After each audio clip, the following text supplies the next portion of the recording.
Poursuivre les présentations. Est-ce que vous m'entendez? Bonjour à tous, j'ai le plaisir d'accueillir Kenza pour sa présentation.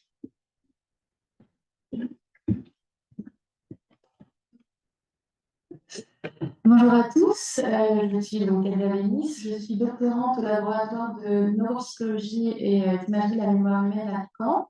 Je fais ma thèse sous la co-direction de Francis Eustache et de Thomas Hinault. Et aujourd'hui, je vais vous présenter une étude qu'on fait en collaboration avec Fabienne Colette et Gilles Vandelval de l'Université de Liège et qui porte donc sur la modélisation des dynamiques journalières des réseaux cérébraux en EEG de repos et sur ce que ça peut nous apporter dans l'étude du vieillissement cognitif. Alors, je vais d'abord commencer. J'appuie ici.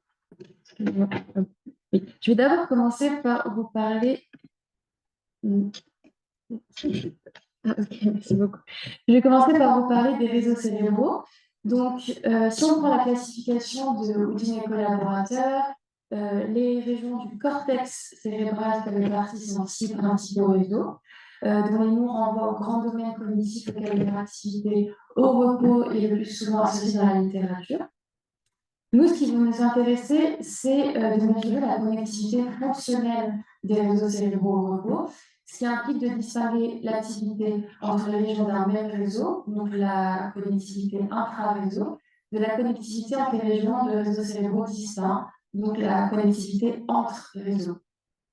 Le constat de départ de cette étude, c'est que la connectivité cérébrale intra et entre réseaux, elle fluctue, et que ces fluctuations qui auparavant étaient considérées comme du bruit sont à présent considérées comme des potentiels indicateurs du fonctionnement cognitif, comme le disait Thierry Belleville.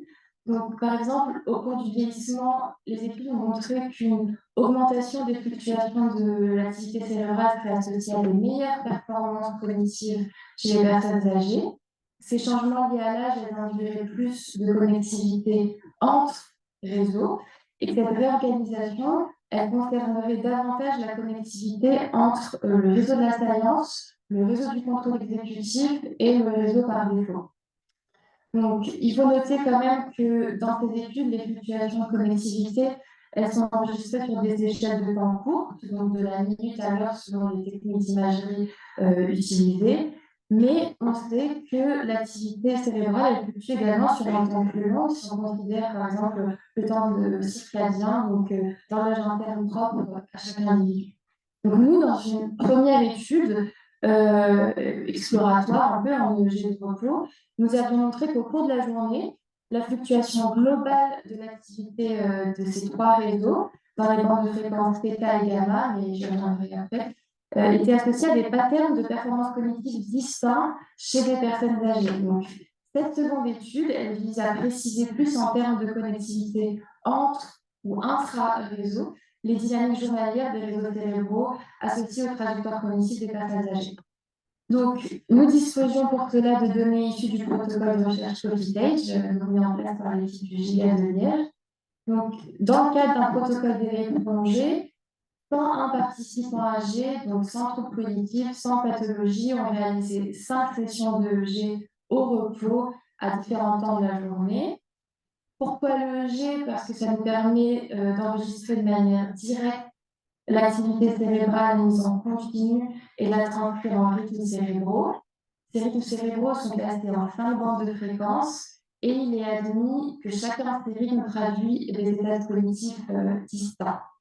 Donc, concrètement, lorsque 2 régions émettent un même rythme de manière synchronisée, cela indique qu'elles communiquent entre elles et c'est ce qu'on appelle la synchronisation de phase. C'est la mesure de connectivité fonctionnelle que nous utilisons. Donc ça, c'est pour l'EEG. Au niveau de l'évaluation cognitive, donc on a une batterie de tests neuropsychologiques qui a été administrée la veille des sessions EEG à T0 et une partie des participants ont été revus après un suivi longitudinal de 7 ans. Ce qui nous a permis de calculer des scores composites globaux pour chaque fonction cognitive évaluée et un score de déclin pour rendre compte de leur trajectoire cognitive. Et enfin, on a aussi à disposition le dosage de leurs marqueurs pathologiques, tau et bêta-amyloïdes.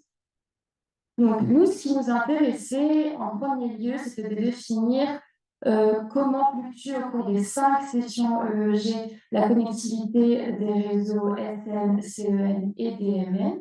Donc, en tenant compte de l'ordre chronologique des sessions, nous avons calculé 2 mesures de fluctuation de la connectivité fonctionnelle au cours de la journée. Donc, nous avons calculé d'abord ce qu'on appelle le recrutement, qui est le taux de maintien de la connectivité intra-réseau, et l'intégration, qui est le taux de connectivité entre réseaux. Donc, dans la continuité de notre précédente étude, nous avons calculé ces mesures de fluctuation de connectivité uniquement pour les rythmes θ et gamma, et nous cherchions ensuite à savoir si ces mesures étaient associées aux performances cognitives à T0, au déclin cognitif et aux marqueurs tau et bêta-amyloïdes. Donc, au niveau des résultats, ce que nous avons obtenu d'abord de manière similaire pour θ et gamma, au sein des 3 réseaux, on a eu un taux de maintien de la connectivité intra-réseau, donc ce que vous voyez, le recrutement, qui était significativement supérieur au taux de maintien de la connectivité entre réseaux. Autrement dit, au cours de la journée, SN, CEN et DMN ont des connexions entre eux, et ces connexions, elles fluctuent plus au cours de la journée que la connexion intra-réseau.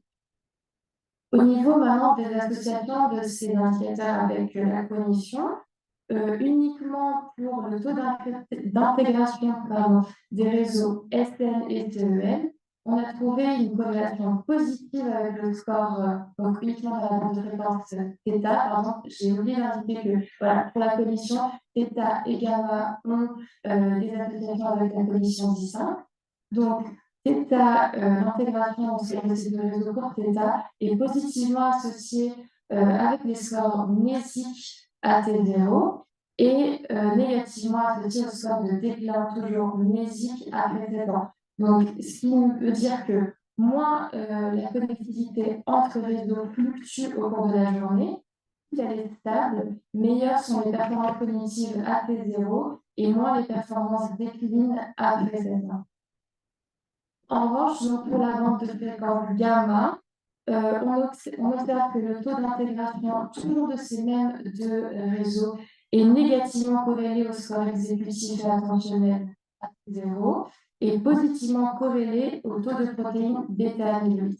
Autrement dit, plus la connectivité entre réseaux fluctue au cours de la journée, moins bonnes sont les performances exécutives et attentionnelles, et plus le taux de protéines bêta-amyloïdes est élevé. Alors, on a quelques points de discussion, quelques premiers points. Donc, ce que nous avons observé, la connectivité donc, entre réseaux est moins stable au cours de la journée, que ce soit pour θ ou pour gamma. On s'est dit que cela pouvait refléter un aspect de la dynamique journalière, la différenciation fonctionnelle liée à l'âge.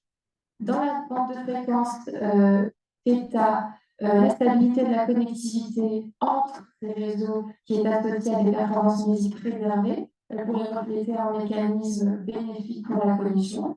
À noter que dans la littérature, la bande de fréquence θ est associée déjà de manière générale à la mémoire. Et en revanche, pour la bande de fréquence gamma, la fluctuation de la connectivité entre réseaux toujours, associée à des performances cognitives plus faibles, peut refléter une perte de l'efficience des réseaux cérébraux, associée à une perte de la spécialisation fonctionnelle qu'on retrouve dans le vieillissement. Et c'est ce qu'on retrouve pour la bande de fréquence gamma, on retrouve dans la littérature aussi que la synchronisation dans cette bande de fréquence, de manière étendue, elle reflèterait la progression de processus excitotoxiques liés à la maladie d'Alzheimer. Voilà, donc en conclusion, ça nous donne quelques pistes de réflexion. Ces premiers éléments, ils pointent tout d'abord, selon nous, l'importance de prendre en compte les fluctuations journalières de la connectivité cérébrale pour mieux comprendre les modèles du vieillissement cognitif et cérébral. Nos résultats suggèrent aussi qu'il serait intéressant de davantage prendre en compte le moment de la journée auxquelles sont passées les sessions d'imagerie dans les protocoles de recherche pour éviter que ce soit une variable confondue circadienne qui ne drague les effets observés. Et ces résultats sont également en faveur de l'utilisation de l'EEG en complément du bilan neuropsychologique, puisque ça détecte les changements forts de l'activité cérébrale qui permettent de distinguer les différences même entre personnes âgées dont le fonctionnement cognitif est encore préservé, bien avant l'apparition de marqueurs pathologiques bêta-amyloïdes, et ce, même avec un nombre restreint d'électrons. Je vous remercie pour votre attention. J'aimerais remercier l'ensemble des personnes qui ont participé à ce protocole, l'ensemble des chercheurs du GIGA et le comité du CNUGM et de la SNLF qui m'ont permis de présenter cette étude.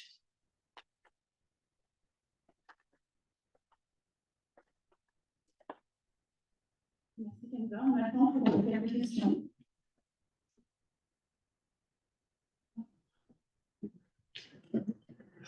Oui, merci. Très intéressant. Je me demandais juste, ça fait combien de temps j'ai de recherche? Je sais que c'est assez bon.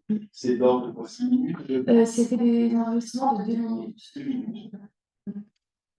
Bon, c'était ma question, mais j'ai profité pour dire que je trouve l'idée excellente. Et moi, je pense que la connectivité fonctionnelle dit beaucoup de choses. Et que ce sont des examens qui sont beaucoup moins plus rapides à faire, sans une tâche qui complexifie les interprétations, et que les corrélations que vous avez faites sont très parlantes. Donc, continuez, je vous encourage à continuer, c'est une excellente idée. Je vous remercie beaucoup. Merci beaucoup pour cette belle présentation. Très claire. Des résultats très clairs aussi. Tu as parlé un peu de l'exotoxicité, alors j'aurais envie d'en prendre un peu là parce que c'est une hypothèse qui m'intéresse. Si c'est des AG normaux, notamment. Comment, excusez-moi? C'était des AG normaux. Oui, totalement. Alors j'aurais aimé peut-être que tu expliques un peu en quoi cette particularité que tu observes au niveau de la connectivité peut être associée à l'exotoxicité. Alors, merci pour cette question. Alors, donc, oui, c'était des personnes âgées normales, même avec des performances cognitives supérieures à la moyenne. C'est la particularité de cette cohorte. Et au niveau de l'excitotoxicité, c'est au niveau de la littérature sur les bandes de fréquences et l'association avec l'évolution. Il y a certaines bandes de fréquences, donc comme la bande de fréquence gamma, qui a un rythme de vie rapide, qui est quand est mesurée localement, représente l'intégration de l'information de différentes couches corticales. Et dans la littérature, ce qui est reporté, c'est que mesurer cette activité gamma de manière étendue sur le scalp, c'est une activité à haute fréquence qui n'est pas normale et c'est associé justement à la progression de ces marqueurs. Notamment, je pense que c'est une étude possible de 2019 qui montre que c'est un des marqueurs qui paraît différencier le SALECI de l'Alzheimer. Je pourrais vous renseigner plus sur la littérature à ce niveau-là. Merci Kenza, je pense qu'on peut l'applaudir de nouveau. Par la suite, nous allons accueillir Arthur Bourgeois, qui est doctorant.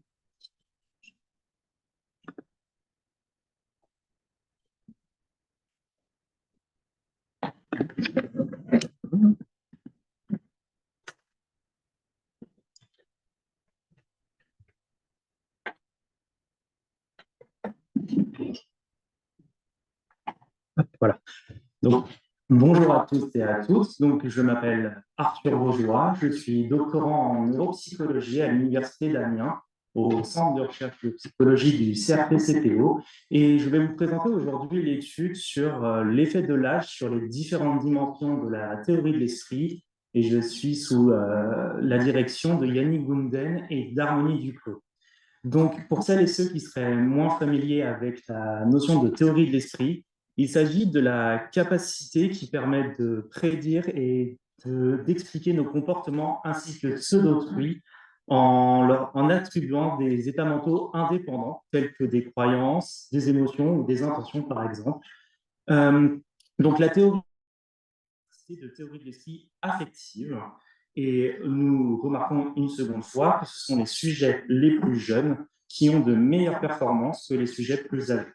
Et lorsque nous nous intéressons plus spécifiquement à chacune des émotions que nous retrouvons dans ce test, nous mettons en avant qu'il y a un effet significatif de l'âge pour la reconnaissance de la joie, de l'émotion neutre, de la peur et également du dégoût. Et pour le dégoût, nous notons une petite différence, c'est que ce sont les sujets les plus jeunes qui ont plus de difficultés à reconnaître cette émotion que les sujets plus âgés.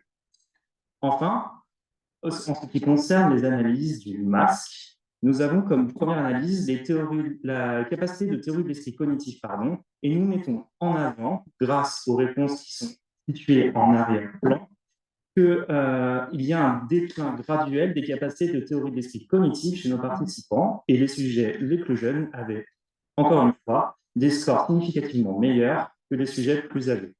Lorsque nous nous intéressons plus spécifiquement à la répartition des erreurs que nous pouvons observer au premier plan de notre graphe combiné, c'est que la proportion d'erreurs la plus importante était celle qui concerne le manque de théorie de l'esprit, en comparaison aux erreurs de type absence, et ce, pour chacun des groupes de participants.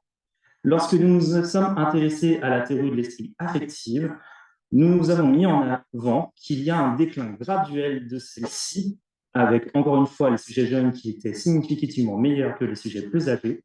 Et lorsque nous nous sommes intéressés à la répartition des erreurs, nous avons mis une nouvelle fois en avant que c'était une propension d'erreurs en manque de théorie de l'esprit, une sous-interprétation des signaux sociaux qui était plus présente significativement que les erreurs en excès de théorie de l'esprit ou en absence de théorie de l'esprit.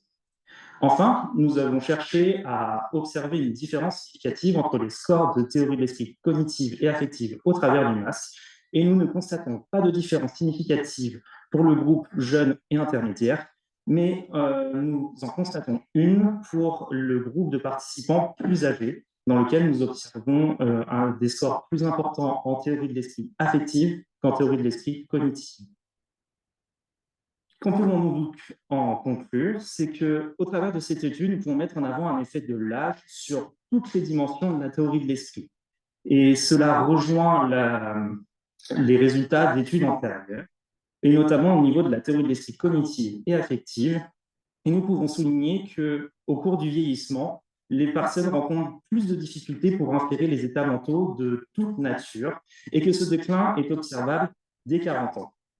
Une première hypothèse explicative de ces résultats serait qu'au cours du vieillissement, les personnes seraient beaucoup moins sujettes aux interactions sociales et auraient plus de difficultés du coup pour inférer des états mentaux. En ce qui concerne le niveau de représentation et le niveau de décodage et de raisonnement, nous constatons également des difficultés pour cumuler les états mentaux, mais également pour interpréter les signes sociaux qui sont présents face à nous ou face à autrui. Ces résultats, nous pourrions les expliquer du fait qu'au cours du vieillissement, des changements cognitifs vont s'opérer, mais ils ne vont pas s'opérer de la même manière chez une personne que chez l'autre. Et nous pourrions également souligner que la théorie de l'esprit, qui est une composante de la cognition sociale, est très sensible aux effets culturels et que des contextes qui étaient autrefois acceptables ou non, par ailleurs, peuvent être acceptables ou non en fonction du contexte. Enfin, pour ce qui est du type d'erreur, on note que les résultats rejoignent ceux d'études antérieures et que nous retrouvons une propension de manque de théorie de l'esprit lorsque des inférences sont faites et que les adultes plus âgés font plus d'erreurs que les adultes plus jeunes. En guise de grande conclusion, donc, nous soulignons l'importance d'évaluer la théorie de l'esprit et toutes ses composantes, parce qu'il ne s'agit pas d'une composante qui est unitaire, justement, et que le déclin graduel des capacités de théorie de l'esprit est observable dès l'âge de 40 ans. Je tenais donc, avant de clôturer cette présentation, remercier tous les organismes qui nous ont permis de réaliser cette étude et les organismes du comité organisateur de la SNLF et du CRI-EGM qui m'ont permis de présenter aujourd'hui les résultats de cette étude. Si jamais vous avez la moindre question, n'hésitez pas à me contacter, moi ou mes co-directeurs de thèse, et on se fera un plaisir de vous répondre à toutes vos questions. Merci beaucoup.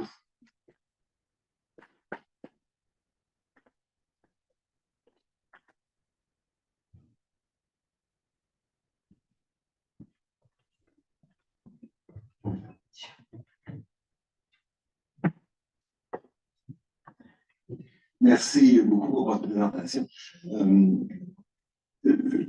Quand je vois des résultats qui suggèrent un déficit, je me pose toujours la question si le déficit n'est pas sur la priorisation ou sur le but que le participant adopte pour réaliser la tâche. Dans ce cas-ci, je ne sais pas si vos erreurs, l'analyse des erreurs, est-ce qu'elle ne pourrait pas aussi s'expliquer par un changement de biais? Je ne sais pas si vous avez fait des analyses en théorie de détection de signal, mais ici, est-ce qu'il y a un biais plus conservateur dans l'attribution d'intention, par exemple, ou d'émotion, pour expliquer vos résultats? Donc, pas un déficit de discrimination ou d'utilisation de la théorie d'esprit, mais plutôt une réserve ou une stratégie plus conservatrice dans l'attribution. Alors, c'est une question très intéressante. Et le premier point qui me vient en tête, ce serait notamment le biais de positivité. Et donc, au cours du vieillissement, les personnes plus âgées vont beaucoup plus porter intérêt pour les événements et les émotions qui seraient beaucoup plus positifs, beaucoup plus bienveillants pour eux, on va dire, que les affects qui seraient beaucoup plus négatifs. Et effectivement, de fil en aiguille, on pourrait penser qu'il ferait moins d'inférences d'état mentaux justement pour se rapprocher justement de ce biais de positivité-là, pour de penser plus qu'au positif qu'au négatif.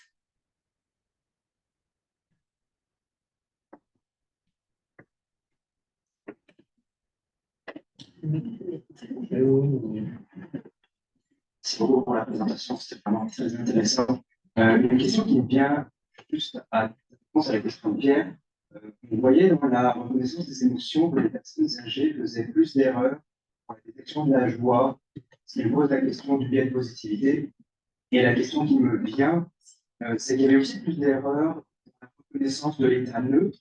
Est-ce que tu as pu regarder quelle autre émotion était portée l'erreur de l'état neutre?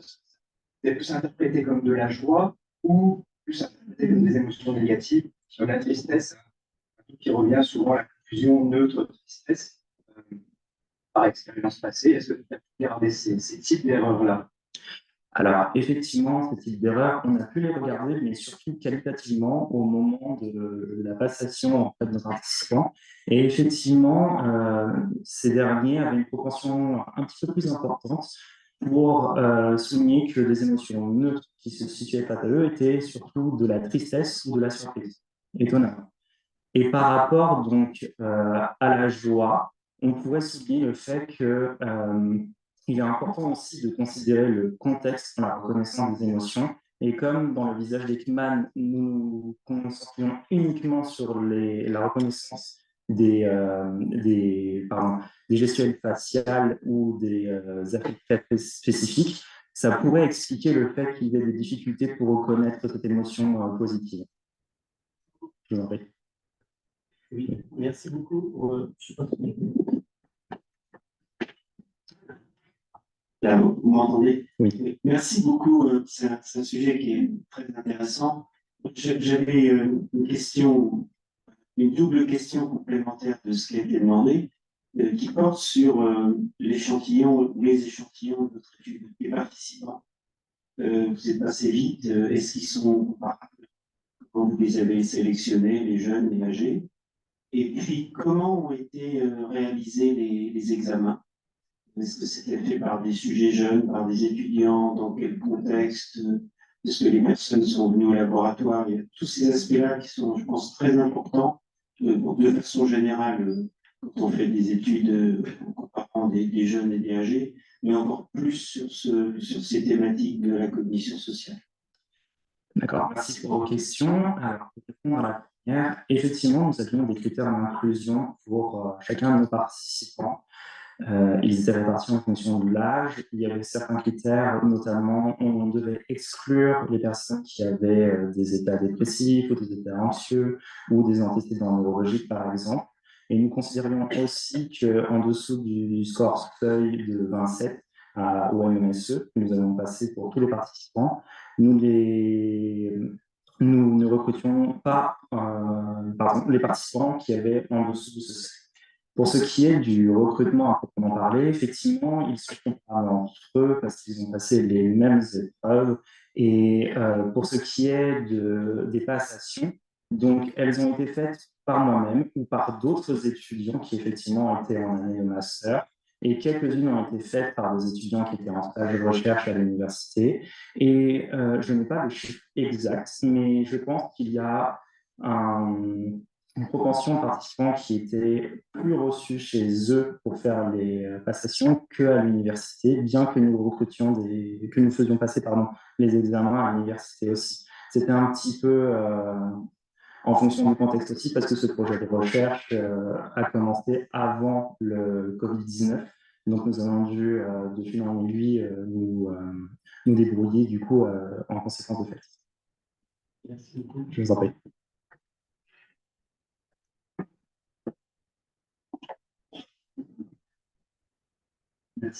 Merci beaucoup.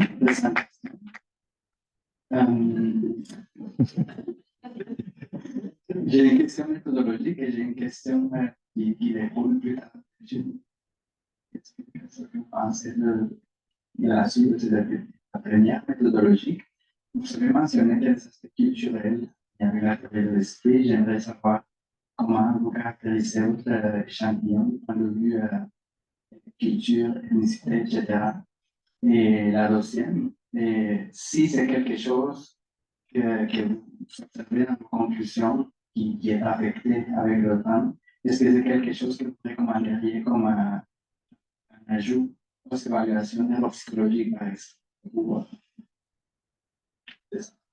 D'accord. Donc, pour reprendre vos deux questions, et la première, et dites-moi si je me trompe, vous me demandiez quels étaient les points d'intérêt du coup par rapport à la culture du participant.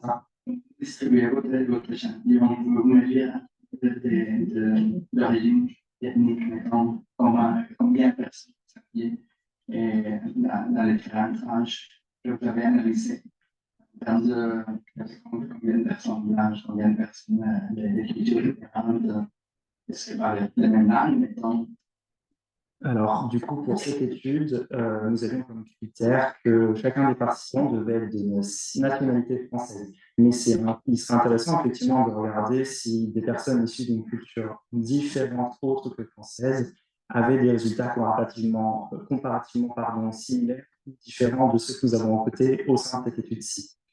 Pour ce qui est de la méthodologie, vous me demandiez si on pourrait ajouter les épreuves de cette étude au cours d'un bilan neuropsychologique. Et je vais vous répondre oui, parce que ces épreuves peuvent nous apporter des éléments essentiels à la compréhension de raisonnements comportementaux de chacun de nos participants. Et dans certaines thématiques associées à celle-ci, ça peut être vraiment des arguments vraiment valides pour ce bilan-là.